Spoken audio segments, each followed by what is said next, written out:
Today we are going to prepare a Madurai special mushroom biryani. So let's get started.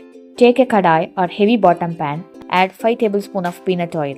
Once oil heats up, add 2 bay leaves with 1 medium sized onion. Saute until it turns golden brown. Once the onion is nicely browned, add 5 crushed small onions. Saute everything well.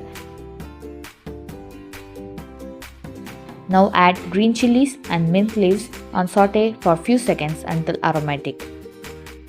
Add 2 tablespoons of ginger garlic paste and cook for about a minute until the raw smell completely disappears. Next, add 2 finely chopped medium-sized tomatoes, cooked until the tomatoes turn soft and mushy. Once the tomatoes are cooked, add 2 tablespoons of curd and mix well. Now add chopped coriander leaves and saute until the mixture turns thick and glossy.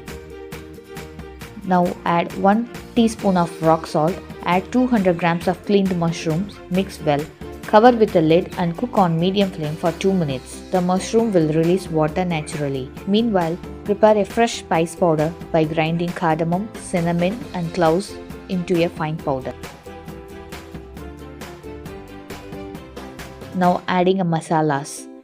Half a tablespoon of chili powder, 1 tablespoon freshly ground spice powder, 1 tablespoon chicken masala. Mix everything well so the masala coats the mushroom evenly.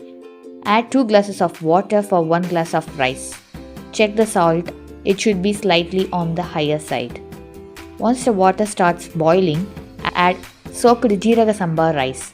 Mix gently to avoid breaking the rice grains.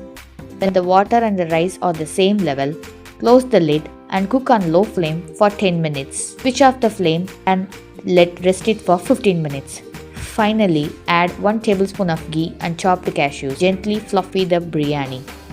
That's it. And enjoy with Madurai Mutta Masala side dish. If you want the recipe, I will write it down in the description box. Do try with this recipe and let me know your comments.